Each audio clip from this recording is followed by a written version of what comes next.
The eviction notice arrived on a Tuesday, slipped under the apartment door, while Maya Chen was at her second shift. She found it at 11 p.m., still wearing her grocery store uniform. Her daughter Lily asleep on the couch because the bedroom had become too cold after the heating broke 3 days earlier. The paper was official, impersonal, stamped with dates and legal references that all pointed to the same conclusion: 30 days to vacate.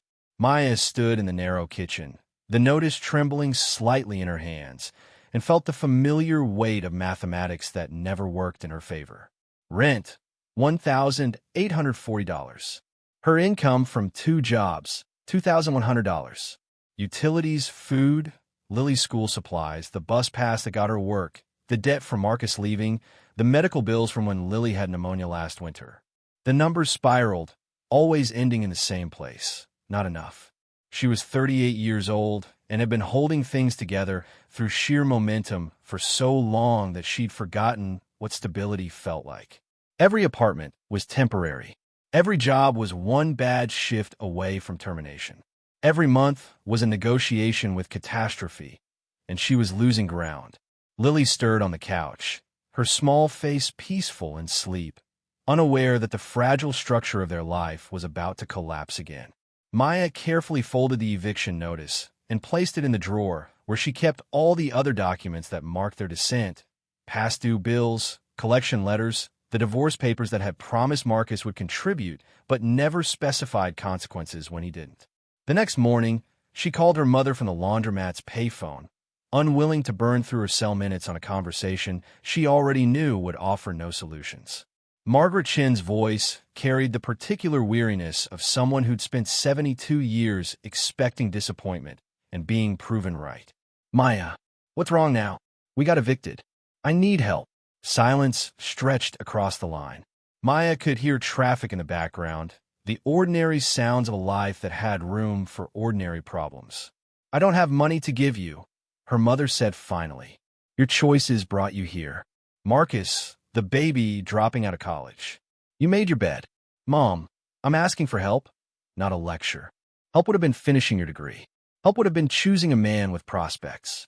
You're 38, Maya. When are you going to learn?"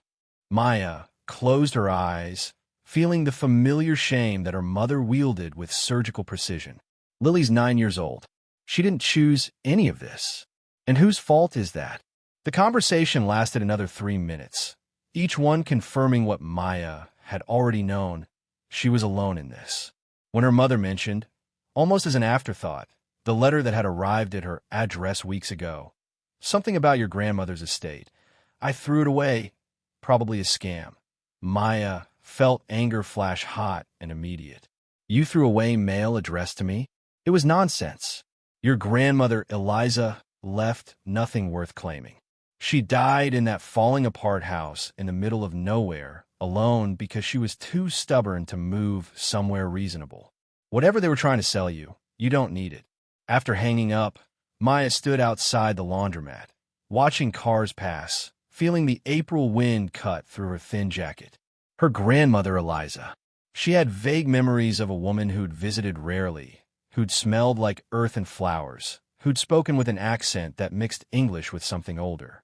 Eliza had died when Maya was 12, and the family had scattered her ashes without ceremony, eager to forget the woman they'd never understood. The next day, Maya called the county clerk's office in the rural area where her grandmother had lived, identifying herself, asking if there was any record of correspondence sent to her regarding estate matters. The clerk was efficient, disinterested. "Chen, Eliza Chen, deceased 2011. Estate remained unclaimed due to no known heirs responding to notification. Under state law, after 15 years of dormancy, property reverts to county possession unless rightful heir makes claim before deadline." "What's the deadline?"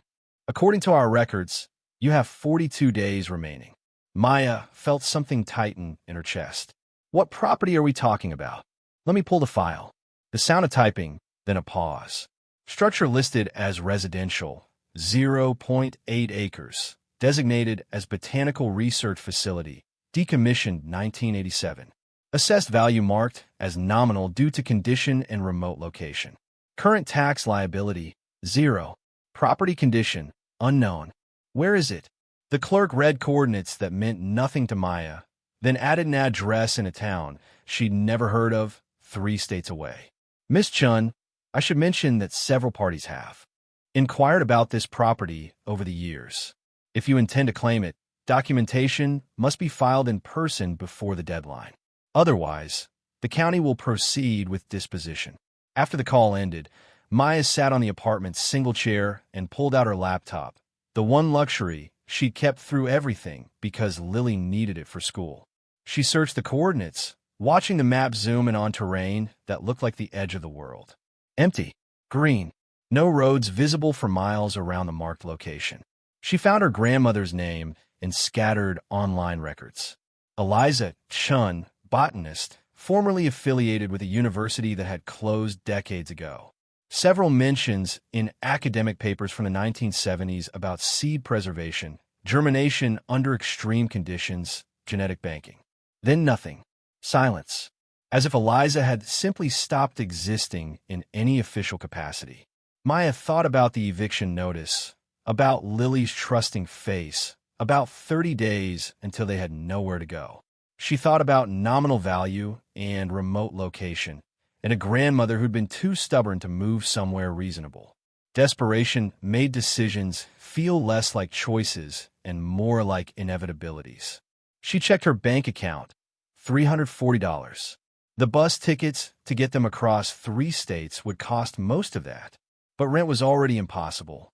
Staying meant losing anyway, just slower, with more humiliation spread across weeks of failed attempts to find a place that would accept someone with her credit score and income. Going meant gambling everything on a property her own mother had dismissed as worthless. But worthless property was still property. Even if it was falling apart, even if it was in the middle of nowhere, it would be a roof. It would be 42 days of not being homeless while she figured out what came next. That night, she told Lily they were going on an adventure to see great-grandma Eliza's house. Lily looked up from her homework with the careful expression children develop when they sense adult anxiety disguised as enthusiasm. Is this because we got evicted? Maya's breath caught. How did you know? I heard you on the phone with Grandma. I'm not a baby, Mom. Maya sat beside her daughter on the couch, this child who'd learned too young to expect disappointment. Yes, we need to leave the apartment. I found out your great-grandmother left me a house. We're going to go see it. Is it nice? I don't know yet, but it's ours, or it will be if we get there in time. What if it's broken? Then we'll fix what we can. Lily studied her mother's face with an intensity that broke Maya's heart. What if we can't fix it? Maya pulled her daughter close, feeling the fragility of this moment, this child, this gamble. Then at least we'll have tried together. They left 3 days later, everything they owned compressed into 4 duffel bags and 2 backpacks. Maya had sold what furniture they had for $120, barely enough to cover the bus tickets and leave something for food during the journey. The apartment manager had looked at her with pity when she turned in the keys early, and that pity had hurt more than anger would have. The bus carried them west through landscapes that gradually emptied of density and urgency. Cities gave way to towns, towns to scattered buildings, buildings to long stretches where the only structures visible were barns and silos marking distances that felt biblical. Lily pressed her face against the window, watching America transform into something neither of them recognized. At the final transfer point, a tired station in a town of maybe 3,000 people, Maya asked about transportation to the coordinates she'd written down. The clerk looked at her like she'd requested passage to the moon. That's 40 miles into conservation land. No regular service goes there. You need to hire someone private, and it won't be cheap. Maya counted what remained. $83. How much? For 40 miles on old logging roads? You're looking at $150 minimum, maybe more depending on who's willing. The mathematics of impossibility. She stood there, Lily beside her, their bags at their feet, and felt the familiar crushing weight of being out of options. A voice spoke from behind them. I'm headed that direction. Can give you a ride for gas money. Maya turned to see a woman in her 60s, weathered in the way that came from outdoor work, wearing clothes that suggested function over fashion. Her truck waited outside, older but maintained, its bed empty except for tools. "How much?" Maya asked, wary of kindness that might carry hidden costs. $40 cover it. Roads are rough, but I know them. In the truck, the woman introduced herself as Vera, a retired forest ranger who still did contract work in the area. She asked no intrusive questions, offered no judgment, just drove with the competence of someone who'd navigated these routes countless times. As they left paved roads behind, Lily watched the landscape with wide eyes. Trees grew denser. The road narrowed to two faint tracks through undergrowth that had been slowly reclaiming the path. Vera drove carefully, navigating around obstacles that would have stopped a normal vehicle. "You know where we're going?" Maya asked. "The Old Chen property. Heard someone might be coming to claim it. County's been trying to figure out what to do with that place for years." "You know it." Vera glanced at her. "Everyone around here knows it, at least the older folks. Your grandmother was different, kept to herself mostly, but people respected her. What she was doing out there, nobody quite understood, but it mattered to her. What was she doing? Preserving something. That's all anyone really knew. She'd come into town maybe once a month, buy supplies, never talked much. After she died, the place just sat there. Too remote for developers, too strange for farmers.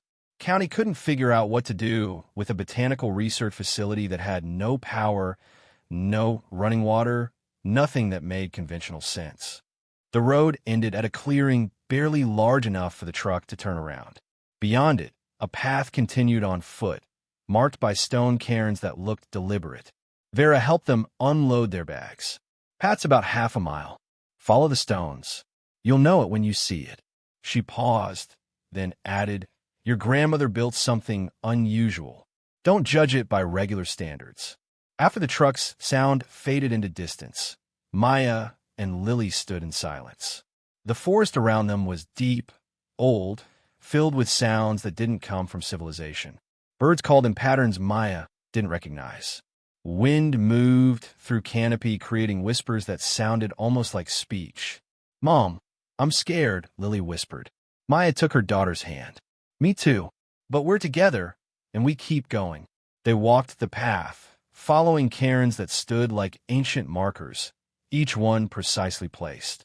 The forest grew denser, then suddenly opened into a space that made Maya stop completely. The structure before them defied every expectation. It wasn't a house in any conventional sense.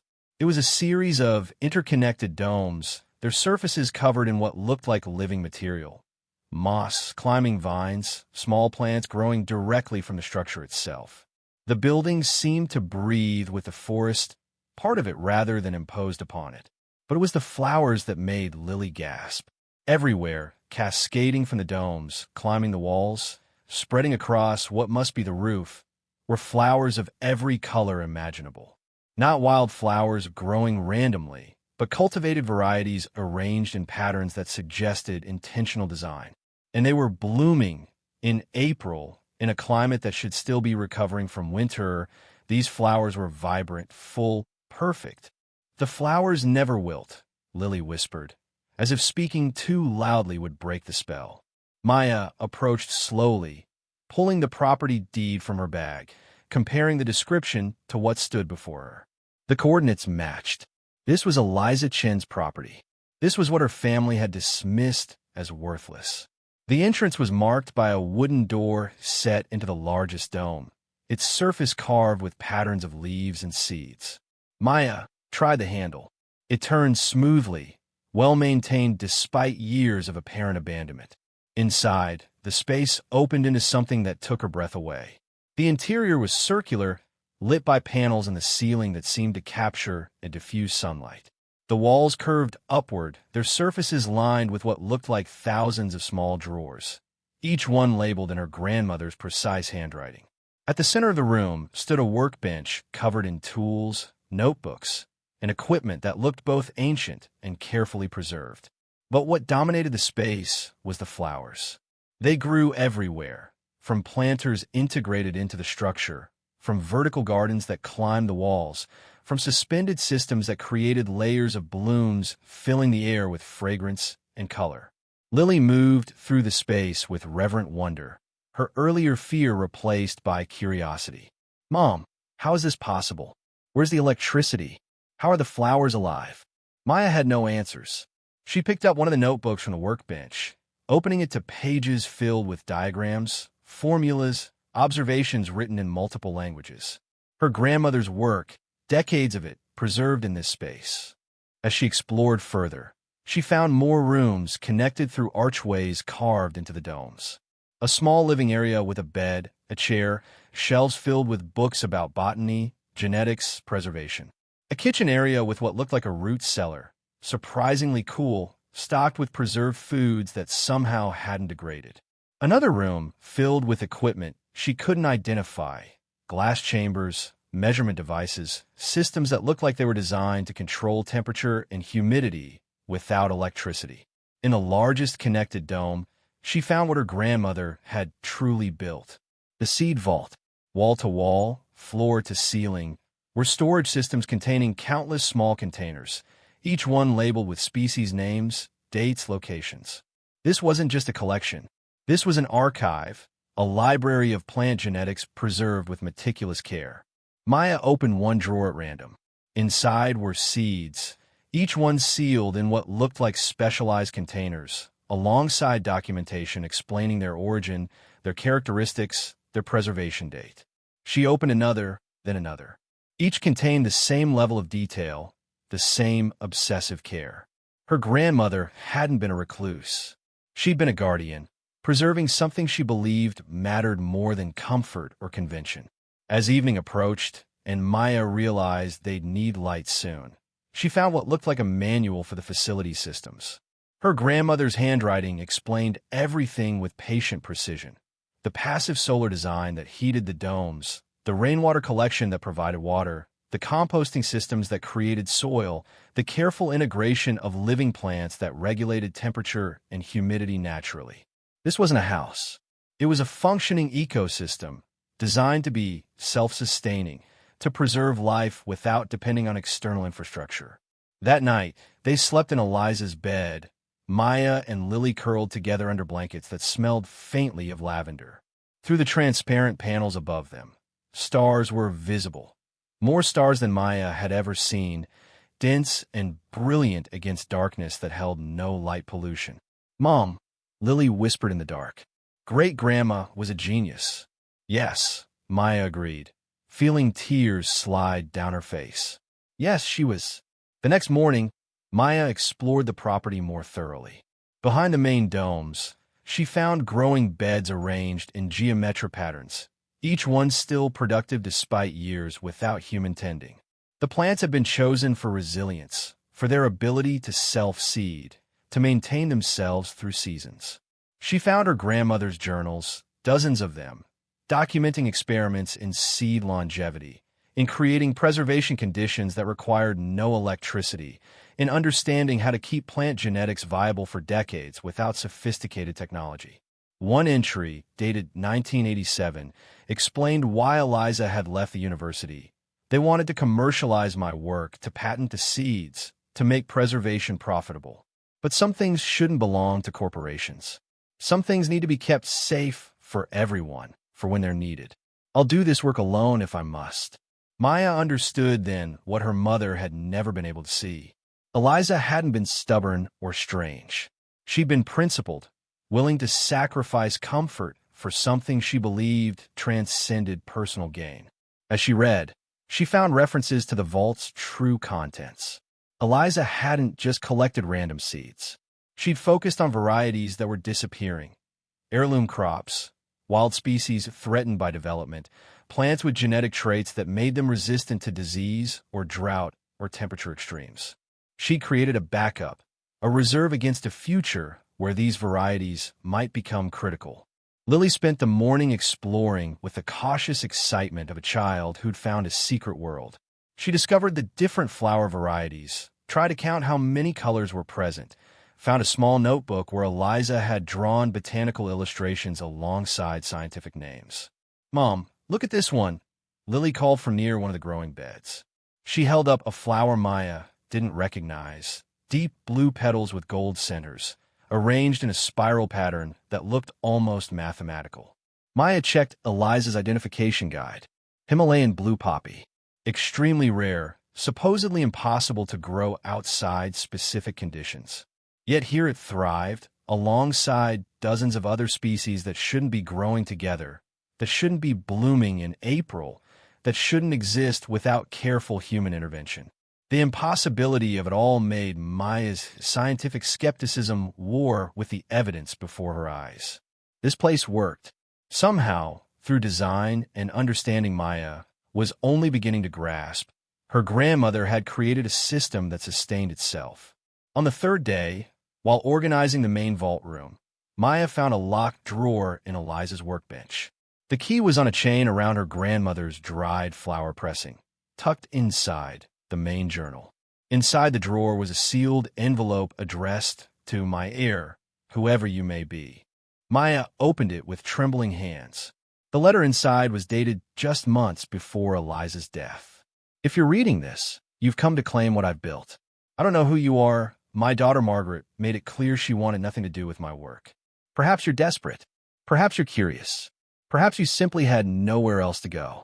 Whatever brought you here, know this. What I've preserved has value beyond what property assessors understand. The seeds in this vault represent decades of collection, preservation, and careful maintenance. Some are rare. Some are thought extinct in the wild. Some carry genetic traits that could become critical as climate changes and conventional agriculture fails. I never commercialize this work because I believe it should belong to everyone, not to corporations or universities.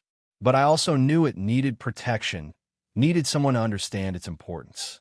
In the main seed chamber, behind the panel marked Restricted Access, Controlled Environment, you'll find my most important work. These seeds aren't just rare. They're potentially revolutionary. Handle them carefully. Their value is immeasurable, but only if they remain viable. Whatever you decide to do with this place, I hope you'll understand what I gave my life to protect. These seeds are a backup plan for humanity. They're hope preserved in genetic code, waiting for when they're needed. Take care of them, or find someone who will. Maya Chen. Maya read the letter 3 times, her hands shaking more with each pass. Revolutionary. Immeasurable value. She stood and moved to the seed vault wall, searching for the panel marked Restricted Access. She found it near the back of the largest chamber, disguised among the regular storage drawers. It required a combination that took her an hour to locate.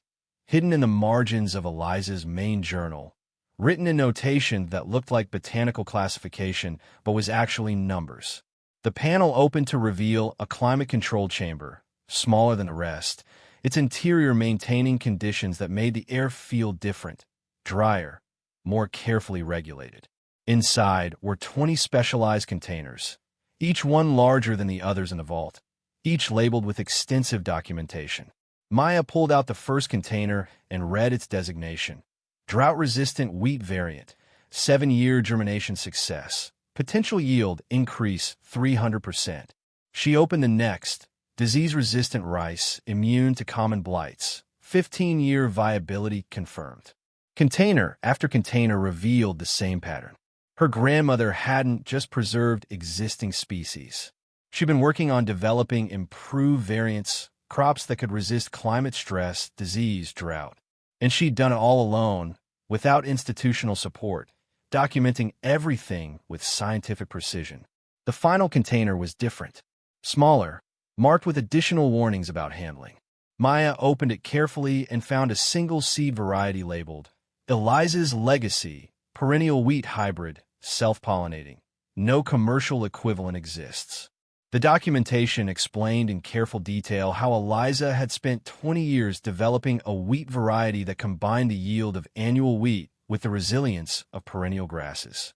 A crop that wouldn't need replanting each year, that could resist drought and disease, that could feed populations in regions where conventional agriculture was failing. At the bottom of the documentation was a note. Patent applications were filed and rejected 3 times due to corporate pressure. This variety cannot be commercialized under current law, but it can be shared freely. Value if properly utilized, beyond calculation. Maya sat on the floor of the seed chamber, understanding finally what she'd inherited.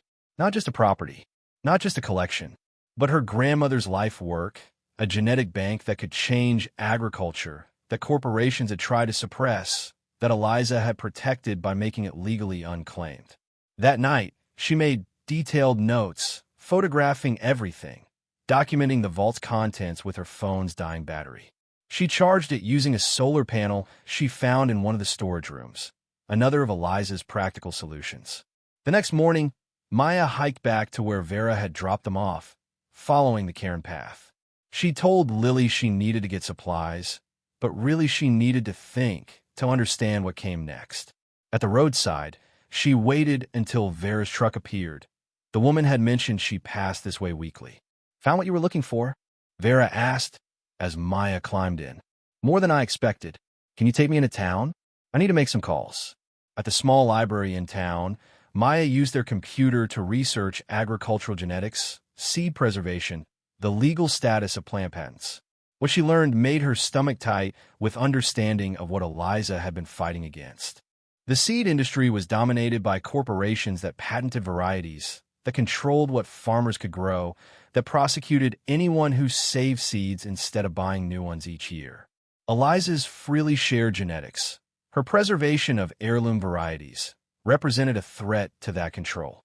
Maya found references to Eliza in old academic papers, mentions of her work on perennial crops, her research into making agriculture sustainable for subsistence farmers. Then, after 1987, nothing official. Just silence. But in gardening forums, in seed exchange networks, in underground agricultural communities, Eliza's name appeared with reverence. She'd been sharing seeds for years before her death, sending them to farmers in developing countries, to communities trying to build food security, to anyone who understood their value beyond profit. The vault wasn't just preservation. It was resistance against a system that tried to privatize the genetic code of food itself. Maya made one call to an agricultural nonprofit she'd found online, explaining carefully that she'd inherited botanical materials that might be significant. The person who answered listened with growing excitement, asking questions Maya could only partially answer. "If what you're describing is accurate," the man said, his voice tense with controlled urgency, "you need to be very careful. There are parties who would pay significantly to acquire those genetics, and not all of them have good intentions. Have you told anyone else?" "No, just you." "Good. Keep it that way until we can help you understand what you have. Can you send documentation?" "Photos." Maya sent what she'd photographed, then waited while the man reviewed them. The silence stretched long enough that she wondered if the call had dropped. When he spoke again, his voice had changed. "Miss Chun, I need you to listen carefully. What your grandmother preserved, some of those seed varieties are worth more than you can imagine. The perennial wheat alone, if it's viable, could be worth hundreds of millions of dollars to the right parties." Maya felt the floor tilt. "What?" "Agricultural genetics are big business. A truly perennial wheat that maintains yield? Every major agricultural corporation would want it. Some would pay anything to control it. Others would pay to make sure it never reaches farmers who could use it freely. What should I do?" "First, tell no one else. Second, document everything. Third, understand that you're sitting on something corporations have tried to develop for decades without success. Your grandmother apparently succeeded. That makes you very valuable to some people and very dangerous to others." After the call ended, Maya sat in the library's quiet, her mind racing. Hundreds of millions of dollars. For seeds. For her grandmother's life work. She thought about the eviction notice, about $340 in her bank account, about Lily's worn shoes and the medical bills that followed them like shadows. She thought about a lifetime of never having enough, of watching other people live comfortably while she struggled with mathematics that never balanced. The money could solve everything, could give Lily a future, could erase debt and fear and the constant grinding pressure of poverty. But she also thought about Eliza's letter, about seeds that belong to everyone, about genetics that could help people feed themselves without depending on corporations that charged what subsistence farmers couldn't afford. The choice felt impossible. Survive or honor principles she'd never known her grandmother held. She walked back through town in the late afternoon light, not ready to decide, not ready to face what waited at the property. A man stood near the library steps, watching her with interest that felt too focused to be casual. "Miss Chen?" he asked, his smile professional, his suit too expensive for this small town. Maya stopped, wary. "Do I know you? My name is Richard Dalton. I represent Whitmore Agricultural Solutions. I understand you've recently inherited property from Eliza Chen. How did you know I was here?" "Small town. News travels. I'd like to discuss a business opportunity with you, if you have a moment." Every instinct Maya had developed through years of being targeted by predatory systems screamed warning. "I'm not interested. You haven't heard what I'm offering. Your grandmother's property sits on land my company has been trying to acquire for years. We're prepared to make a very generous offer. $100,000 for immediate sale and transfer." The number hung in the air. Life-changing money. More than Maya had earned in the past 3 years combined. "Why do you want it?" she asked. "Botanical research has commercial applications. Your grandmother was ahead of her time. We'd like to continue her work under proper commercial frameworks. She rejected commercialization. That's why she left the university." Dalton's smile didn't change. "People's circumstances change. Your grandmother had the luxury of principles. Do you? Single mother, recently evicted, no prospects. 100,000 could change your daughter's life." The surveillance implied in his knowledge made Maya's skin crawl. "How do you know about my situation?" "I'm making my business to know. The offer stands. Think carefully about what's best for your child." He handed her a business card and walked to a sedan parked nearby. Too new, too expensive, wrong for this town. After he drove away, Maya stood holding the card, feeling violated and frightened and angry. They'd been watching, waiting. They knew she was vulnerable. She walked back to where Vera had agreed to pick her up, her mind churning. $100,000 for property Dalton claimed was just land. But his eagerness, his knowledge of her circumstances, the timing of his offer, it all suggested he knew what was really there, which meant the seeds were worth far more than 100,000. The question was, how much more? And more importantly, what was she willing to do to find out? Vera's truck rattled back toward the property as dusk began settling over the forest. Maya sat in silence, Dalton's business card burning in her pocket like evidence of something she didn't yet understand. The old ranger glanced at her occasionally, but asked no questions, respecting the kind of privacy that came from understanding when someone needed space to think. "Man in the expensive suit talked to you," Vera said finally. Not quite a question. Maya nodded. "Offer me money for the property." "How much?" 100,000. Vera's laugh was short and sharp. "That confirms it then. They want something specific. Property that remote isn't worth 1/10 of that for development." "What's really there, Maya?" "Seeds. My grandmother was preserving plant genetics. Rare varieties, some she developed herself. And this man knows that. He must. He knew too much about me, about my situation. He's been watching." Vera was quiet for a moment, navigating a rough section of road. "Your grandmother turned down offers too. Different companies, different amounts, but always the same pressure.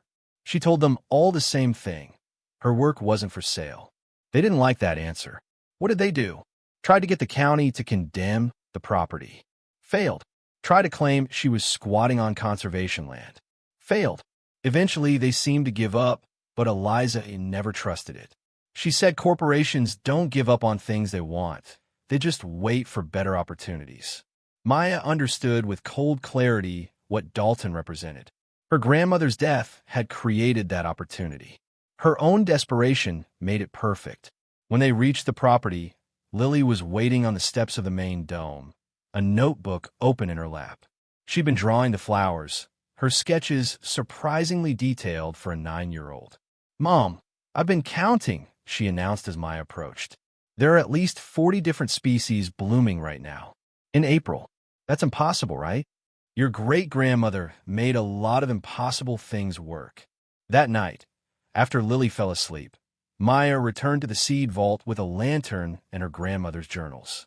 She needed to understand exactly what she'd inherited, needed to inventory the contents with precision that would tell her what she was really dealing with. The main vault contained over 3,000 individual seed varieties, each one documented with location of origin, collection date, preservation method, and genetic characteristics. Eliza's handwriting filled page after page of ledgers, cross-referencing seeds with their potential uses, their climate tolerances, their cultural significance. Maya found varieties from every continent: rice from Thailand, wheat from Ethiopia, corn from indigenous Mexican communities, vegetables from European gardens that no longer existed. Each one represented something Eliza had considered worth saving, worth protecting against the homogenization of modern agriculture. But it was a restricted chamber that held what Dalton truly wanted. Maya spent hours reviewing the documentation for the 20 specialized containers, understanding gradually what her grandmother had accomplished. The drought-resistant wheat had been tested successfully in trial plots in Kenya, showing yields that exceeded conventional varieties even in severe drought conditions. The disease-resistant rice had been shared with farming communities in Vietnam, where it had prevented crop failures that would have caused famine. The perennial wheat, Eliza's crowning achievement, had never been commercially deployed because patent law didn't recognize crops developed without institutional backing. Each variety represented years of careful breeding, of understanding genetics in ways that preceded modern technology. Eliza had worked with observation and patience, crossing varieties, selecting for traits, documenting everything with scientific rigor that would satisfy any peer review. Maya found correspondence from the 1980s, letters from agricultural scientists begging Eliza to publish her results, to claim credit, to protect her work through official channels. Eliza's responses were always the same. My work serves farmers, not journals. Publication would invite the wrong kind of attention. She'd been right. One letter from a corporate research division had offered her a position, promising resources and recognition. The subtext was clear: join us or lose access to everything you need to continue. Eliza's response had been brief. Some work cannot be owned. Decline your generous offer. That refusal had consequences. Funding disappeared. University access was revoked. Equipment she'd been borrowing became unavailable. The institutional machinery had withdrawn its support, attempting to force her into compliance through deprivation. Instead, Eliza had built this place. Self-sufficient, independent, impossible to control because it needed nothing from the systems trying to pressure her. Maya found herself crying as she read, overwhelmed by belated understanding of a woman she'd barely known. Her family had dismissed Eliza as eccentric, stubborn, unwilling to be reasonable. They'd never understood that she was fighting a battle they couldn't see, protecting something they didn't value. And now that fight had become Maya's. The next morning, she hiked to the town library again, this time with specific questions. She researched agricultural patents, seed sovereignty movements, the legal frameworks around genetic materials. What she learned made the picture darker and more complex. Under current law, anyone who acquired Eliza's seeds could potentially patent them if they could prove they'd made any modification, however minor.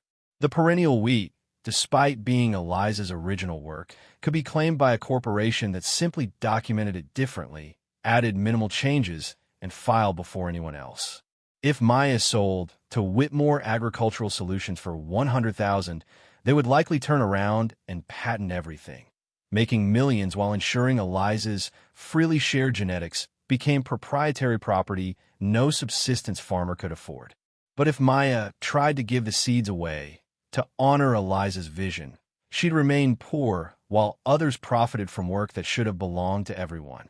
The trap was elegant. Poverty made resistance expensive. Desperation made compromise inevitable. Maya called the agricultural nonprofit again, asking more specific questions. The man she'd spoken with before, his name was Dr. James Wright, listened carefully to her description of the vault's full contents. Miss Chen, you need to understand the magnitude of what you're describing. If your grandmother successfully developed perennial wheat with the characteristics you're describing, it's worth conservatively between $200 and $400 million in commercial applications. That's not speculation. That's based on what major agricultural companies have invested trying to develop similar varieties without success. The number was so large it felt unreal. How is that possible? Wheat is a global crop. Anything that reduces replanting costs, improves yield, or increases drought resistance is worth billions over time. A truly perennial variety that maintains grain yield would revolutionize agriculture. Your grandmother apparently achieved what teams of PhDs with unlimited funding couldn't. What should I do? That depends on your values and your circumstances. Commercially, you could auction the rights and become very wealthy. Ethically, following your grandmother's vision would mean ensuring the seeds remain freely available to farmers worldwide, particularly in developing nations. Legally, it's complicated. Plant genetics exist in a gray area between public good and private property. Can I do both? Make money and keep them freely available? Wright's silence told her the answer before he spoke. Not really. The moment you commercialize, you lose control of how they're used. Companies will patent, restrict, and monetize. They'll make the seeds available only to farmers who can afford premium prices and who sign contract preventing seed saving. That's how modern agriculture works. After the call, Maya sat in the library's parking lot, her phone dying in her hands, the impossible choice crystallizing into painful clarity. She could sell to Dalton, take the money, give Lily stability and security, and a future free from the grinding poverty that had defined Maya's entire adult life. Eliza would become a footnote, her vision commercialized, her principles abandoned. But Lily would have everything Maya had never been able to provide. Or she could fight to preserve Eliza's vision, keep the seeds free and available, honor the principles of a woman who'd given up comfort and recognition to protect something larger than herself. Maya and Lily would remain poor, probably homeless, definitely struggling. But the work would continue as intended. The choice felt like choosing between her daughter and her grandmother's ghost. She was still sitting there when a different vehicle pulled up beside her, a van marked with university logos. A woman in her 50s emerged, looking around until she spotted Maya. Maya Chen, the woman called. I'm Dr. Sarah Mendoza, Ethnobotany Department. Dr. Wright contacted me. I drove 3 hours to meet you. Can we talk? They sat in a coffee shop that looked like it had been serving the same menu since 1975, and Dr. Mendoza explained what Maya represented to the academic community. Your grandmother was a legend in certain circles. She published minimally, worked independently, but the seeds she shared saved lives. I've personally documented farming communities in Central America that survived crop failures because of drought-resistant varieties she provided. She never asked for credit, never charged money, just sent seeds when people needed them. How did you know she died? We didn't, not officially. Seeds just stopped arriving. We assumed she'd retired, or moved, or simply decided to stop. When Dr. Wright told me someone had inherited her property and found an intact seed vault, I couldn't believe it. Eliza's work was supposed to be lost. It's not lost. It's all there. Documented, preserved, viable. Dr. Mendoza's hands trembled slightly as she set down her coffee cup. Maya, do you understand what that means? Your grandmother's genetics could address food security issues globally. Climate change is making conventional agriculture increasingly fragile. We need drought-resistant crops, disease-resistant varieties, perennial systems that reduce resource inputs. Everything she was working on is becoming critical. Dr. Wright said it's worth hundreds of millions commercially. More, if properly exploited. But that commercial value is precisely the problem. The moment those genetics enter the market, they'll be locked behind patents and licensing agreements. The farmers who need them most won't be able to afford them. Maya stirred her coffee, watching the liquid swirl. What if I just gave them away? Posted everything online, made it freely available? Legally risky. Companies could still patent modified versions. Practically difficult. You need networks to distribute them, expertise to advise farmers on use, ongoing support to maintain viability. Your grandmother spent decades building those relationships. You'd be starting from zero. So what do you recommend? Dr. Mendoza leaned forward. Work with us. Establish a non-profit seed bank, properly structured. Transfer the genetics, to institutional protection that prevents privatization. We can provide legal frameworks, distribution networks, ongoing research support. You wouldn't get rich, but you'd ensure Eliza's work continues as she intended. What would I get? A position managing the seed bank. Salary would be modest, maybe $40,000 a year. Housing could be arranged. Your daughter would have stability, education support. Not wealth, but security. The offer was reasonable, honorable, aligned with everything Eliza had stood for.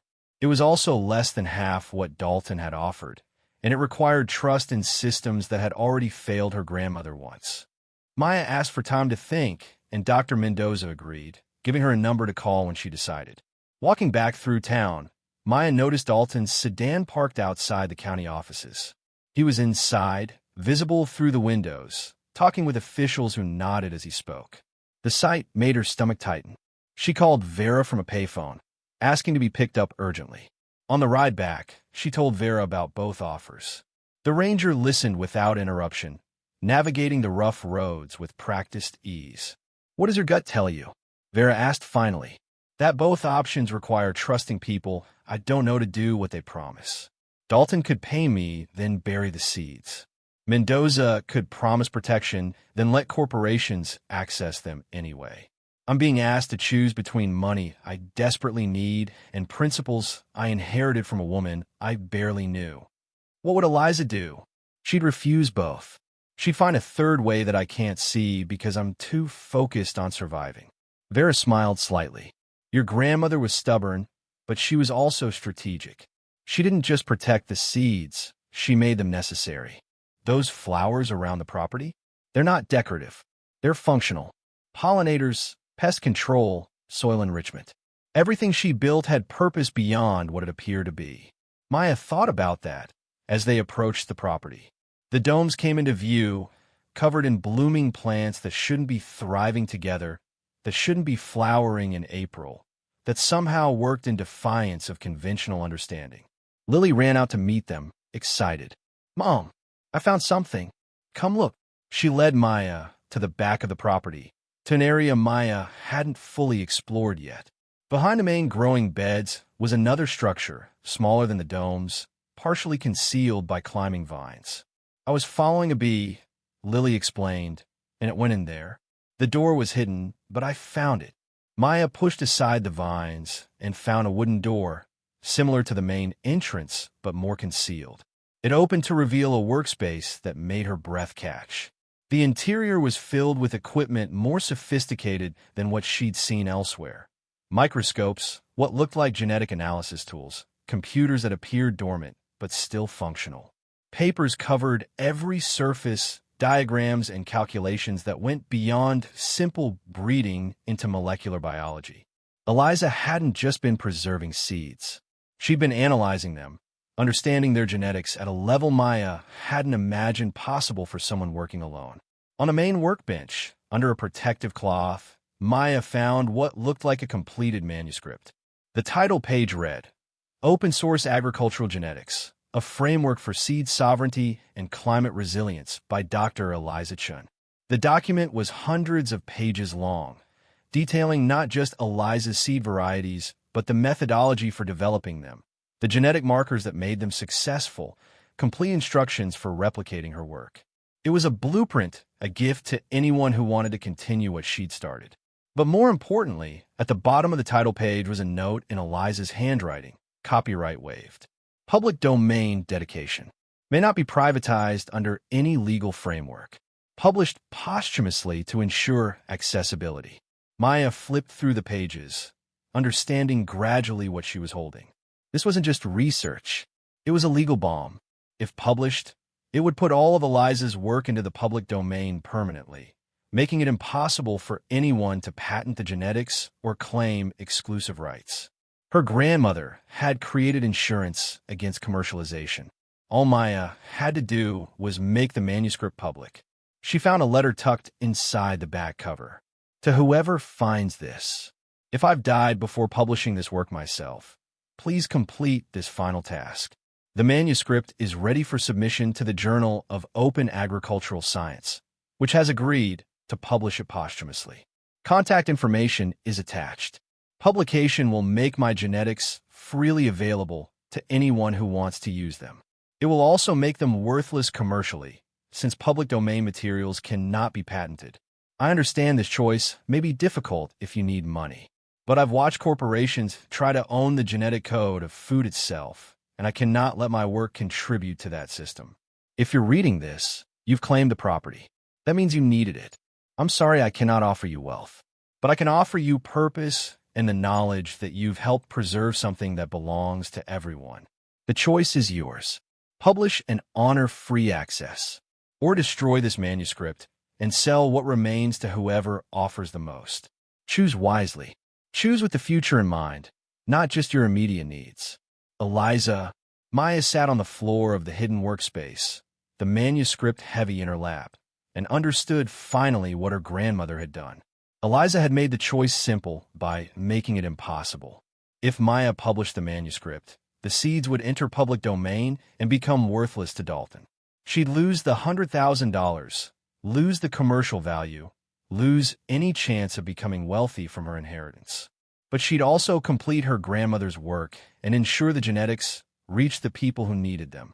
If she destroyed the manuscript and sold to Dalton, she'd betray everything Eliza had worked for, but she'd secure Lily's future. The weight of it pressed down until Maya couldn't breathe. She walked outside, into the garden of impossible flowers, and screamed into the forest. Screamed her frustration at being given an inheritance that felt more like a curse, at being forced to choose between survival and principle, at a grandmother who'd loved seeds more than she'd loved, making life easier for her descendants. Lily found her there, sitting among the flowers, tears streaming down her face. "Mom, what's wrong?" Maya pulled her daughter close. "Great-grandma left me a choice. I can sell what she made and give you a better life, or I can give away what she made and we stay poor. I don't know what to do." Lily was quiet for a long moment. When she spoke, her voice was small but certain. "What would make great-grandma proud?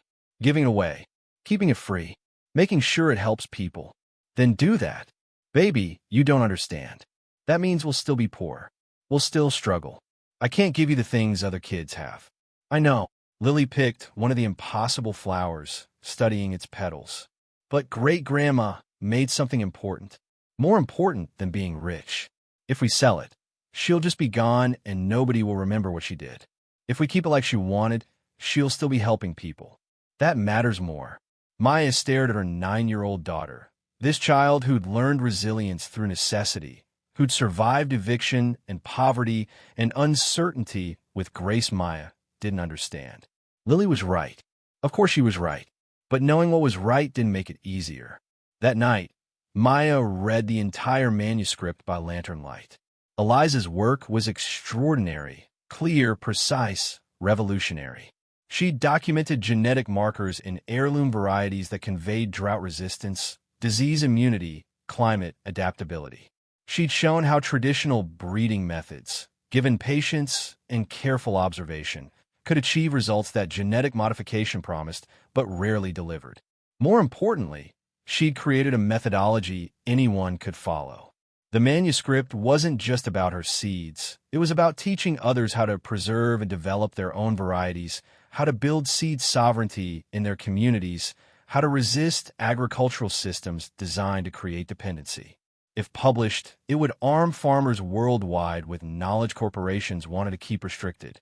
Maya understood then why Eliza had never published during her lifetime. The work would have made her a target, would have invited lawsuits and corporate pressure she couldn't withstand alone. But posthumously, through an heir who inherited both the property and the decision, the work could be released without Eliza bearing the consequences.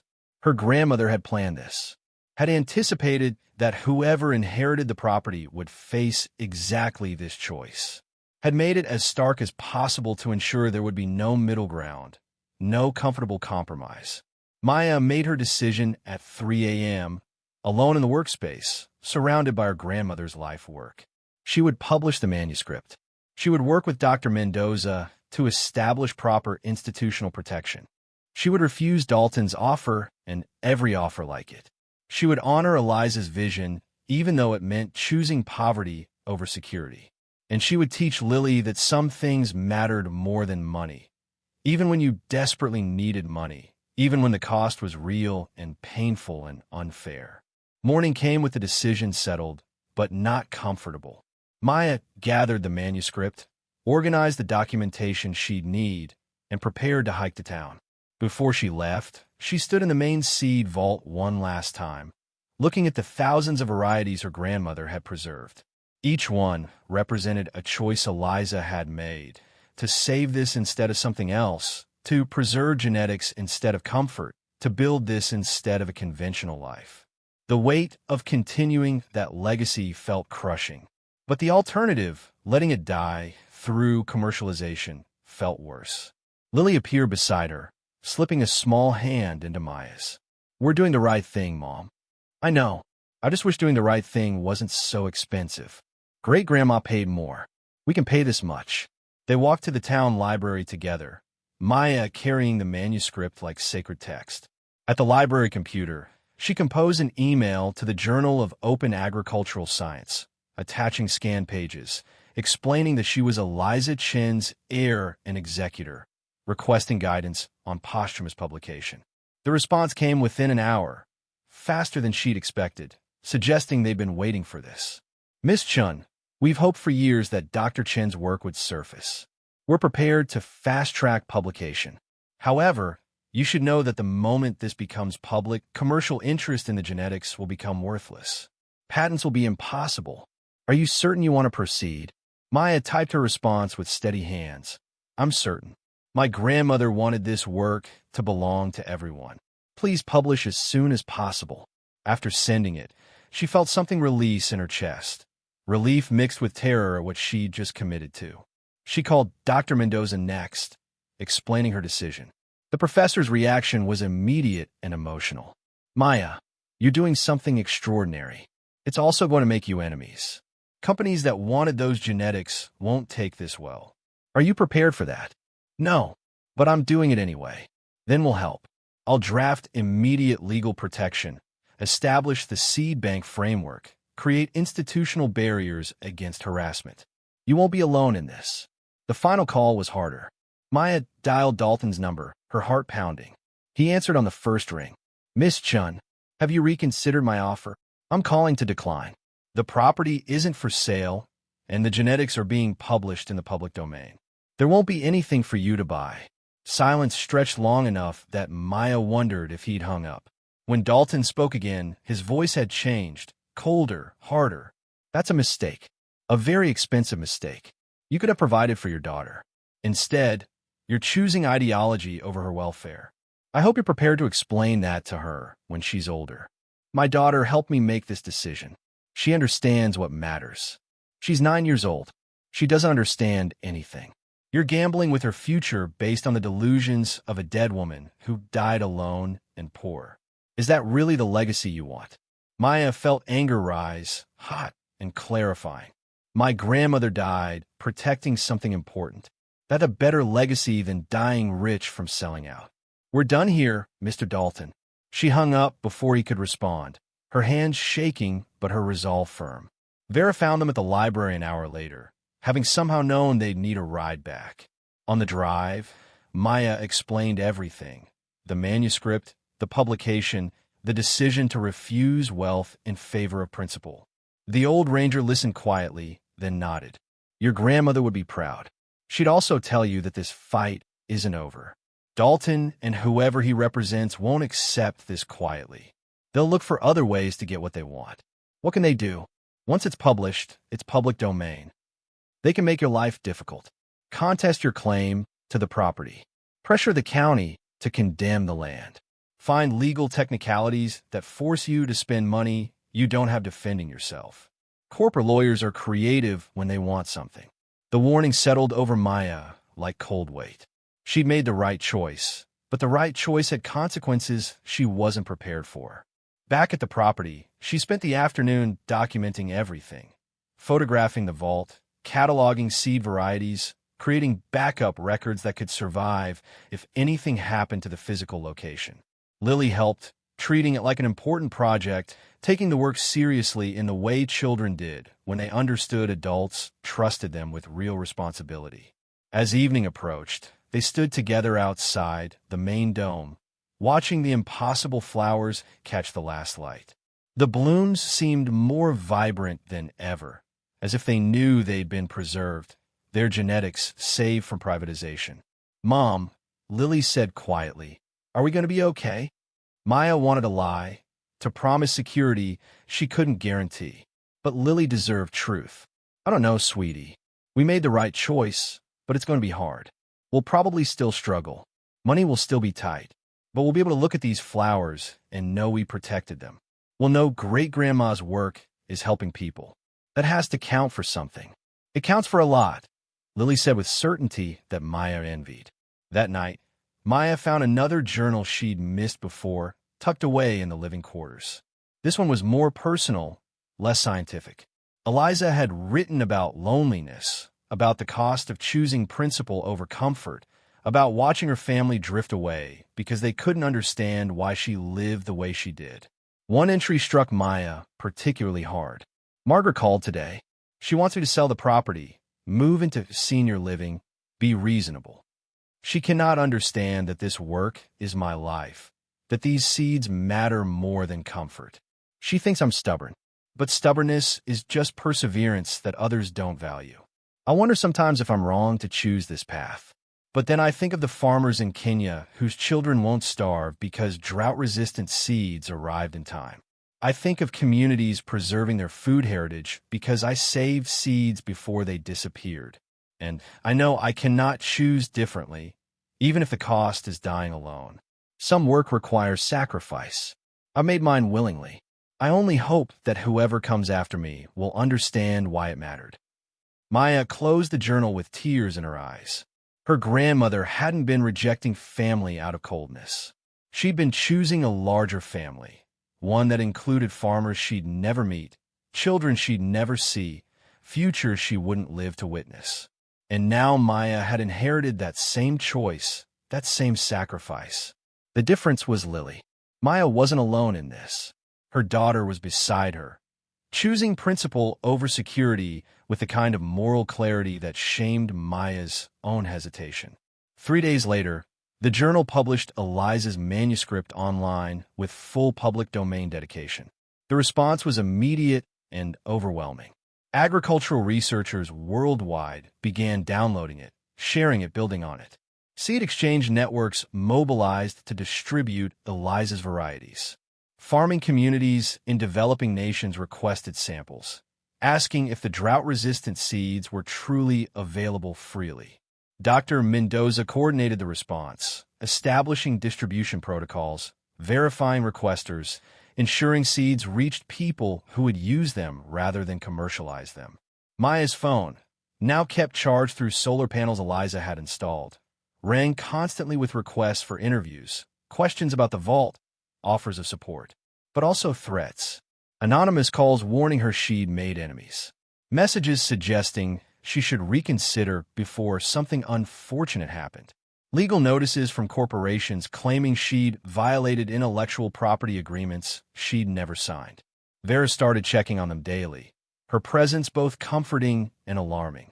The old ranger had seen corporate pressure before, knew how it worked, how it escalated. "They're probing for weakness," Vera explained one evening. "Looking for angles. They can't patent the seeds now, but they can make keeping the property expensive enough that you're forced to sell anyway."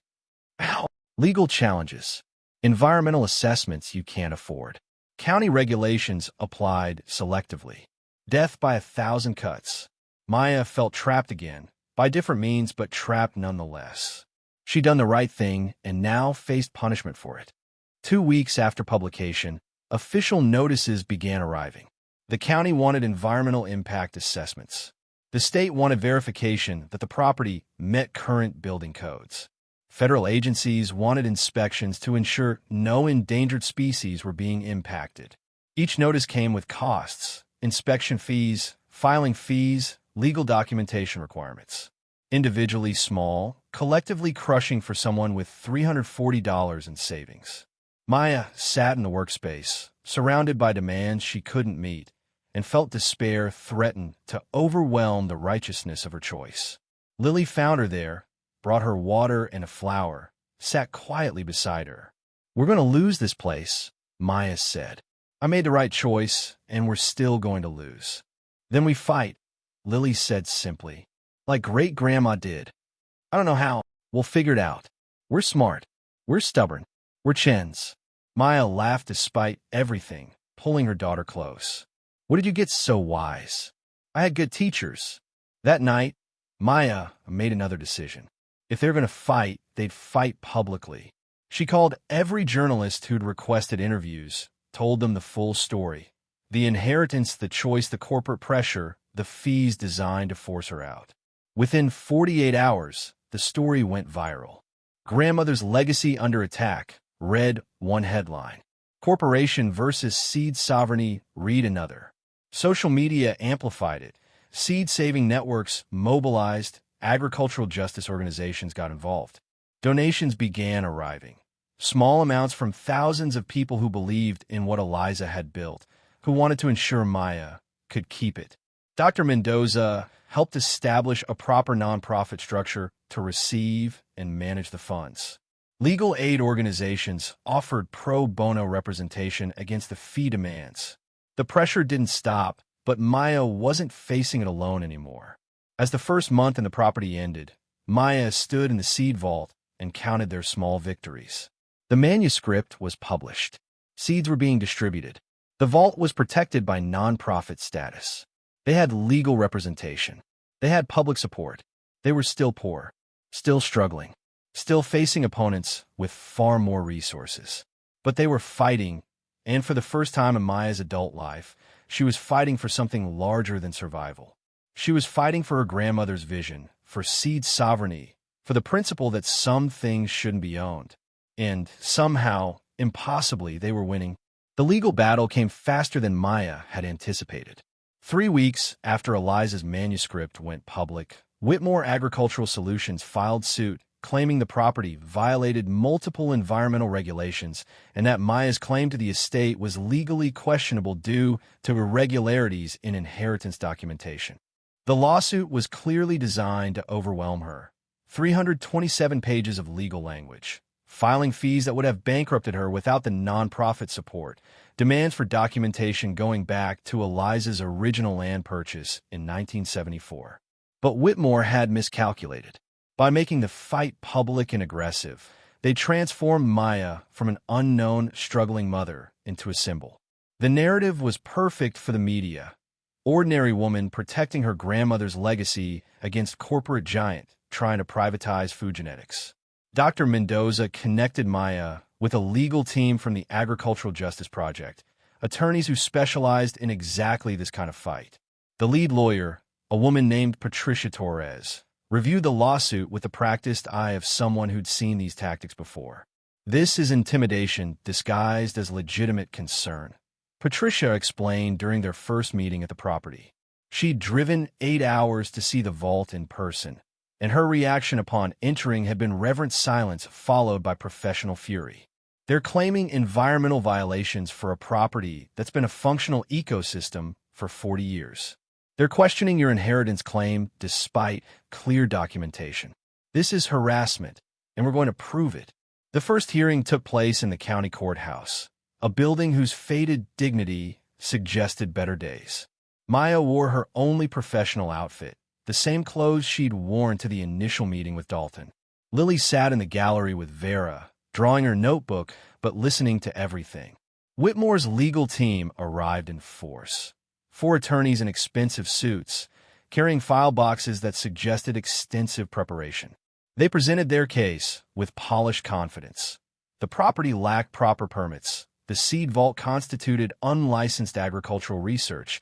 The publication of Eliza's manuscript had been done without verification that Maya had legal authority to release intellectual property. Patricia dismantled their arguments systematically.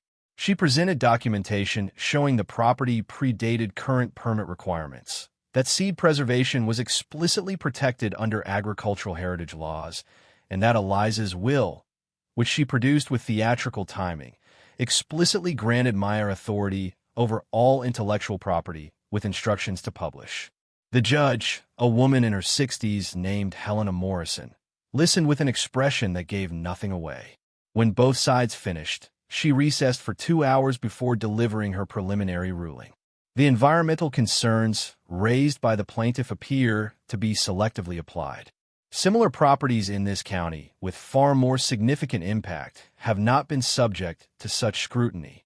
The inheritance claim is properly documented and witnessed. As for the intellectual property question, Dr. Chen's explicit instructions to publish posthumously are clear and legally binding. She paused, looking directly at Whitmore's lead attorney. However, I am troubled by what appears to be coordinated pressure on Ms. Chen following her decision to honor her grandmother's wishes. This court will not be a tool for corporate acquisition of property through legal intimidation. Preliminary injunction against further action is granted. Full hearing scheduled for 60 days to address remaining claims. Maya felt relief crash over her like a wave. It wasn't victory, but it was survival. Outside the courthouse, Whitmore's lead attorney, a man whose name tag read James Carrington, approached her with barely concealed anger. "This isn't over, Miss Chen. You've made enemies who won't stop because of one sympathetic judge. That property could have made you wealthy. Instead, you've chosen poverty and litigation. I hope your principles keep you warm when you're struggling to feed your daughter." Before Maya could respond, Lily stepped forward, her young voice cutting through the tension. "My mom is already feeding me, and great-grandma seeds are feeding people all over the world. What are you feeding except your own greed?" Carrington's face flushed, but he had no response for a 9-year-old's moral clarity. He turned and left without another word. Vera laughed, rough and genuine. "Kid's got steel in her spine. Wonder where she gets that." The publicity from the hearing brought new attention. A documentary filmmaker reached out, wanting to tell Eliza's story. Agricultural universities requested permission to study the vault's preservation methods. Seed libraries worldwide asked for samples to diversify their own collections. But it also brought more pressure. Anonymous letters arrived warning Maya that accidents happen to stubborn people.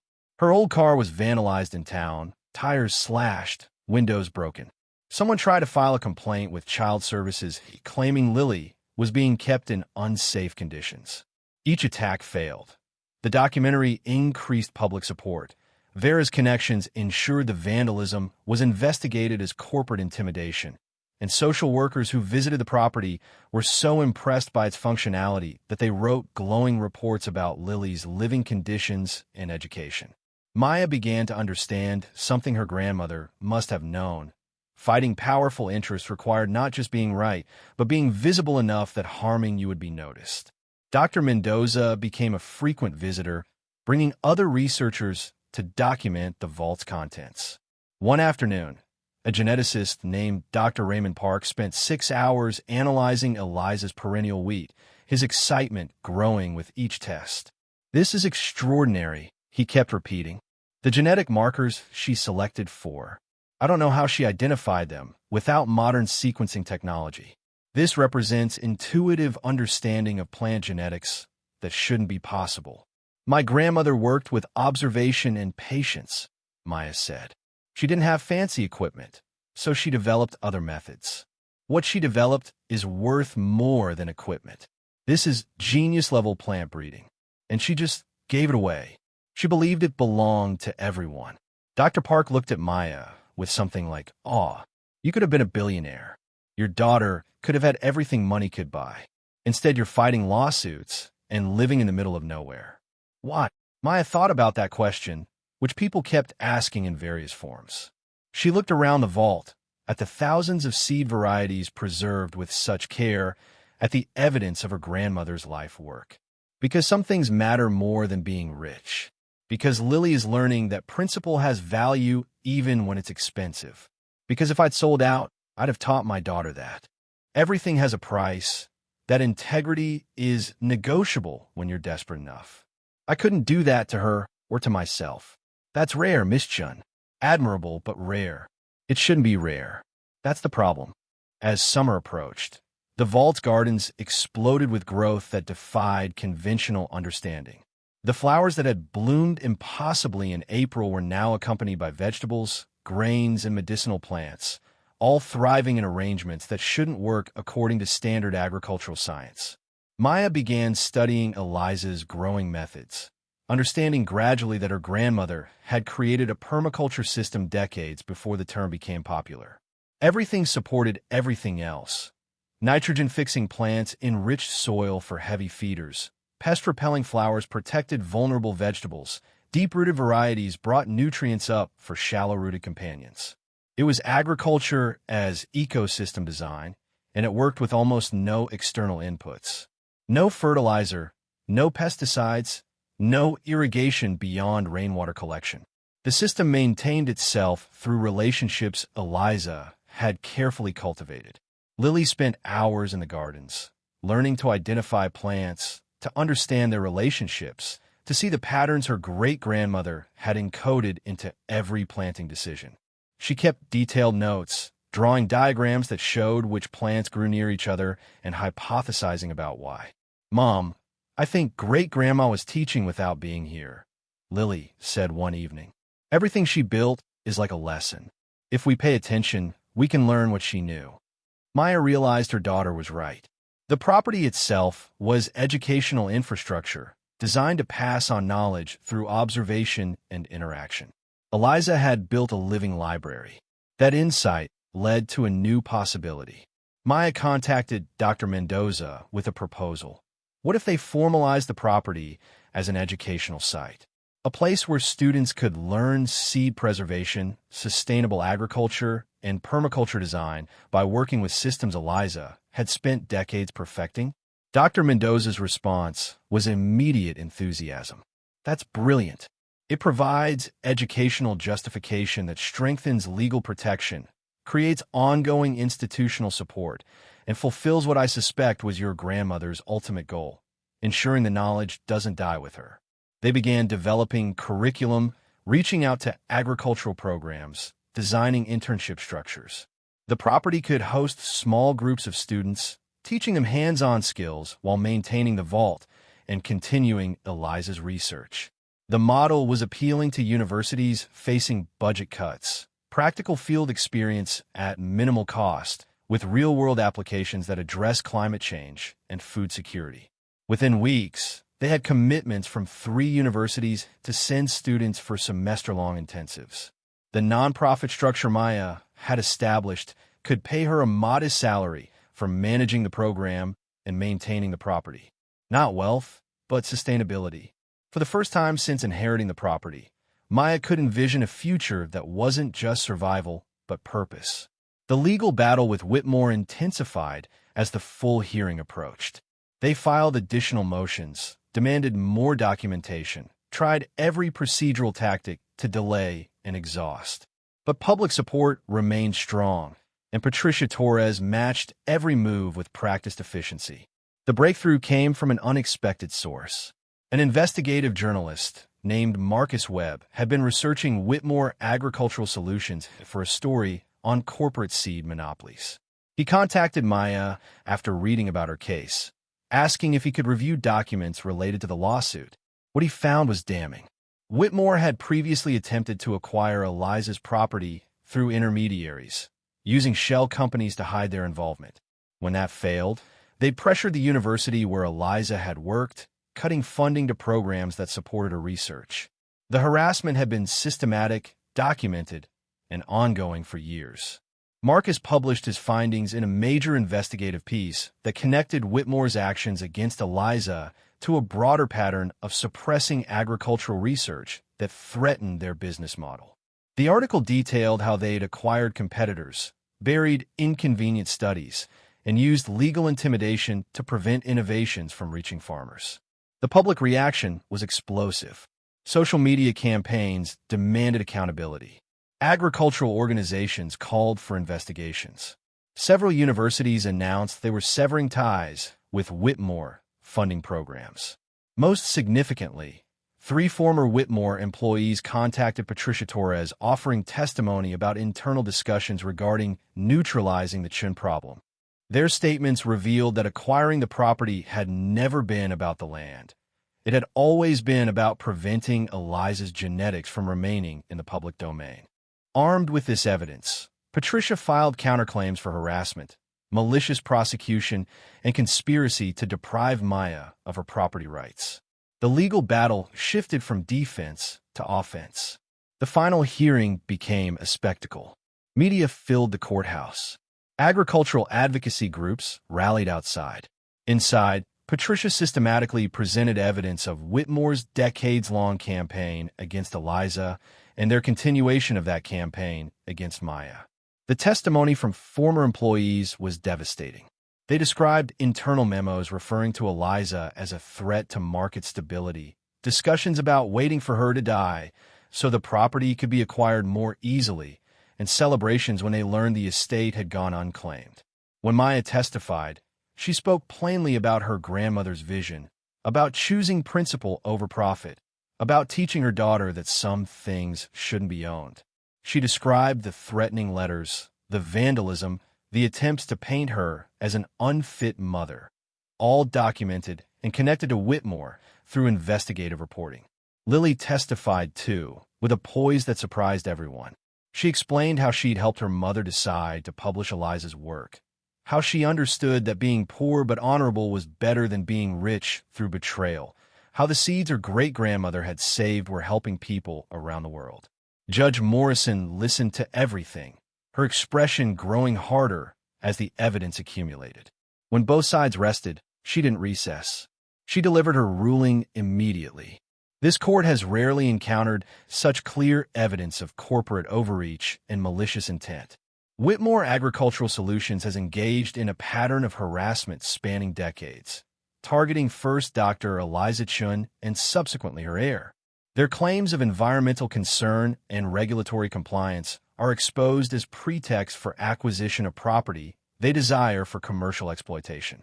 Ms. Chen's decision to honor her grandmother's wishes by publishing genetic research in the public domain is not only legal but admirable. Her choice to prioritize public good over personal profit represents exactly the kind of principle this court should protect, not punish. I am ruling in favor of the defendant on all counts. Additionally, I am awarding compensatory damages for harassment, legal fees, and punitive damages designed to discourage such conduct in the future. Whitmore Agricultural Solutions will pay Ms. Chen $2.3 million, plus all legal costs incurred defending this spurious lawsuit. The courtroom erupted. Maya sat frozen, unable to process what she'd heard. $2.3 million. From trying to take everything to being forced to pay millions. Whitmore's attorneys immediately declared they'd appeal, but Patricia leaned over to Maya and whispered they'll settle. This ruling creates precedent they can't afford to challenge. You've won. Outside the courthouse, cameras and reporters surrounded Maya. She stood on the steps, Lily beside her, and tried to find words for what had happened. My grandmother spent her life protecting seeds because she believed they belonged to everyone, Maya said, her voice shaking but clear. She died poor because she refused to compromise that principle. Today, the court affirmed that some things are more valuable than profit, that integrity matters, that corporations can't simply take what they want through intimidation. This money will go toward establishing a permanent educational facility at my grandmother's property, ensuring her work continues and her knowledge is passed on. It will support seed distribution networks that get her genetics to farmers who need them. And it will provide security for my daughter, proving that doing the right thing doesn't always mean sacrificing everything. A reporter called out, "Do you regret turning down Whitmore's original offer of $100,000? Maya looked at Lily, who nodded encouragement. Not for a second. That money would have required betraying everything my grandmother built. This money comes from defending it. The difference matters. The settlement came 3 weeks later. Whitmore agreed to pay $2.5 million to avoid appeal and public trial. They also signed agreements prohibiting any future attempts to acquire the property or interfere with the seed distribution network. Maya stood in the vault when the notification came through, surrounded by the seeds her grandmother had protected for decades. She thought about Eliza, alone in this place, working without recognition or reward, preserving genetics, because she believed it was necessary, even if no one else agreed. "We won, Grandma," Maya whispered to the quiet space. "They tried to take it, and we stopped them. Your work is safe." That evening, she gathered Lily in the garden as sunset painted the impossible flowers in gold and amber light. They sat together among blooms that shouldn't exist on property that had been defended, surrounded by evidence of principle prevailing over profit. "What happens now, Mom?" Lily asked. "Now we build what Grandma would have wanted. A real seed bank, properly funded and protected. Educational programs that teach people how to preserve their own food heritage. Distribution networks that get these seeds to communities that need them. A legacy that lasts. Will we stay here? As long as you want. This is home now, if you want it to be." Lily leaned against her mother, watching the light fade. "I want it to be. I like who we are here. I like that we fought and won. I like that great-grandma would be proud. She would be. You were braver than I was, you know. I almost sold out. You reminded me what mattered. We reminded each other." Over the following months, the property transformed. With proper funding, Maya hired staff to help manage the educational programs.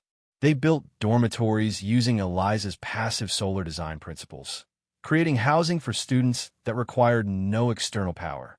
They expanded the growing beds, demonstrating permaculture techniques to visitors who came from around the world to see where Maya Chen had worked. The seed vault became a pilgrimage site for agriculturalists, a living monument to the principle that knowledge should be free and genetics should be shared. Maya established protocols allowing researchers access while ensuring nothing could be privatized. All work done at the facility would be published open source. All seeds distributed would remain free. Dr. Mendoza became the academic director, coordinating research projects and university partnerships. Patricia Torres joined the nonprofit board, ensuring legal protection remained strong. Vera volunteered as a guide, telling visitors about Eliza's stubborn genius and Maya's courageous defense. Lily thrived in the environment, becoming a junior educator who explained the garden systems to visitors with pride in her great-grandmother's legacy. She'd grown confident, articulate, certain of her place in a story larger than herself. 1 year after the court victory, they held a dedication ceremony. Agricultural researchers, seed-saving networks, farming communities that had received Eliza's genetics. Hundreds of people gathered at the property to celebrate its permanent protection. Maya stood before them, looking out at faces from every continent, people whose lives had been touched by seeds her grandmother had preserved. "Maya Chen died alone in this place," Maya began, her voice carrying across the crowd. "She died poor, by conventional measures, with no recognition from the institutions she'd left behind. But she died knowing she'd protected something that mattered, something that would outlast her. Today we're here because she was right. These seeds have traveled to farming communities in 40 countries. They've prevented crop failures, preserved cultural heritage, provided food security where conventional agriculture failed. Her perennial wheat is being grown by smallholder farmers who can't afford to buy seed every season. Her drought-resistant varieties are helping communities adapt to climate change. She gave up comfort and recognition to make that possible. And when I inherited what she built, I faced the same choice, profit from it or protect it. My daughter helped me understand that some choices aren't really choices at all. They're tests of who we want to be. This facility is now permanently protected. The Maya Chen Seed Sovereignty Center will ensure her work continues, that her genetics remain freely available, and that future generations learn the skills she mastered. No corporation will ever own this knowledge. No patent will ever restrict these seeds. This is her victory and all of ours. The applause was thunderous, but Maya barely heard it. She was looking at Lily, who beamed with pride, and at the gardens beyond, where impossible flowers still bloomed in patterns Eliza had designed decades ago. After the ceremony, an elderly farmer from Kenya approached Maya, carrying a small bag. "I wanted to thank you personally," he said in accented English. "Your grandmother's drought-resistant sorghum saved my community. When the rains failed 3 years running, we survived because we had her seeds. My grandchildren are alive because of what she preserved." He opened the bag and showed Maya seeds he'd saved from his harvest. "These came from what she sent us. They've been growing in our soil, adapting to our conditions. I wanted to return some to add them to her vault. They're part of the story now." Maya accepted the seeds with trembling hands, understanding the profound circle being completed. Eliza had sent genetics out into the world, and the world was sending them back, enriched by new experiences and local adaptation. This was what her grandmother had envisioned. Not a static archive, but a living network of seed saving and sharing that grew stronger through participation. That evening, after the crowds departed, Maya sat in the vault adding the Kenyan farmers' seeds to the collection. She created a new entry in Eliza's ledger system, drought-resistant. Sorghum, returned from Kenya, 2024, adapted to highland conditions, proof of concept success. Lily helped her label the container, both of them understanding that they were now part of the work, continuing what Eliza had started. "Mom, do you ever regret it?" Lily asked quietly. "Giving up the money from Whitmore? We could have been really rich." Maya thought about that question, which she'd asked herself many times in moments of doubt. "Sometimes I wonder what that life would have been like. No more worrying about money, no more struggle. But then I think about what we'd have lost, this place, this work, the knowledge that we did something that mattered. And I realize that being rich in one way would have made us poor in others. I'm glad we chose this," Lily said with certainty. "Me too, baby. Me too."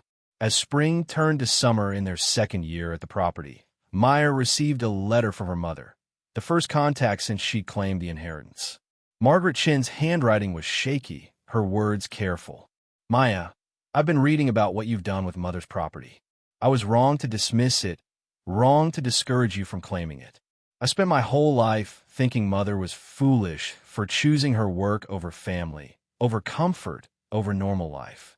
I see now that I didn't understand what she was building or why it mattered. You showed more courage than I ever had. You honored her vision when I couldn't.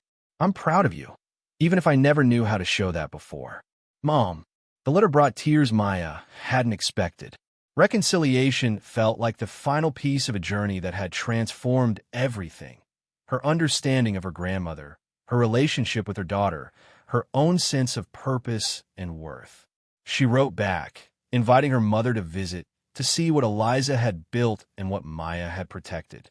Margaret came a month later, walking slowly through the gardens with wonder on her face. "I never understood," she whispered, touching the flowers that bloomed impossibly. "I thought she was wasting her life. But this is magnificent." "She was playing a longer game than we could see," Maya said. "She was building for futures beyond her own." Margaret spent a week at the property, asking questions, learning about the seed varieties, meeting researchers who spoke of Eliza with reverence. On her last day, she stood with Maya in the vault, surrounded by the thousands of containers that represented decades of patient work. "I'm sorry I told you to throw away that first letter," Margaret said. "If you hadn't come here, all of this would have been lost. Mother's work, her vision, everything. But I did come, and it wasn't lost. That's what matters now." As autumn approached, Maya stood on the hill above the property, looking down at the domes and gardens that had become home. Smoke rose from the wood stove that heated the student dormitory. People moved between buildings, carrying seed samples, discussing research, learning the skills Eliza had mastered. The property hummed with purpose and life, exactly as it was meant to. Lily appeared beside her, taller now, growing into the kind of strength that came from understanding what mattered and having the courage to protect it. "You know what great-grandma's best gift was?" Lily asked. "What?" "Showing us that being rich isn't about money. It's about having something worth protecting and being brave enough to do it." Maya pulled her daughter close, looking out at the legacy they defended together. "You're right. We're the richest people I know. Because we have this. Because we chose this. Even when it would have been easier to choose differently." As winter's first snow began falling softly over the gardens, covering the impossible flowers in white that would melt come spring. Maya thought about all the moments that had led here. The eviction notice, the desperate gamble, the choice to honor principle over profit, the fight to protect what her grandmother had built. Every moment had been necessary. Every struggle had mattered. Eliza Chun had died alone, but she had not died forgotten. Her seeds were growing in fields across the world. Her knowledge was being taught to new generations. Her vision of agriculture as commons rather than commodity was inspiring movements that challenged corporate control. And here, in this place she'd carved from wilderness and will, her legacy continued. Protected by a granddaughter she'd never met and a great-granddaughter who'd shown courage beyond her years. Maya led Lily back toward the warm glow of the main dome, their footprints marking fresh snow. Inside, dinner waited, prepared from vegetables grown in Eliza's gardens using methods Eliza had perfected. Around the table would be students learning to save seeds, researchers documenting genetics, visitors from farming communities seeking knowledge to take home. This was wealth, not measured in dollars, but in impact and purpose and the knowledge that some things mattered more than comfort. As they reached the door, Maya paused one final time, looking back at the property spread below them. The flowers were dormant now, sleeping through winter, but come spring they would bloom again, impossible, vibrant, free, just as Eliza had intended, just as Maya and Lily had ensured they always would be. Thank you so much for watching until the end. If you love this story, check out the other videos on your screen now. I think you'll really enjoy them. And don't forget to subscribe if you haven't already. See you in the next story.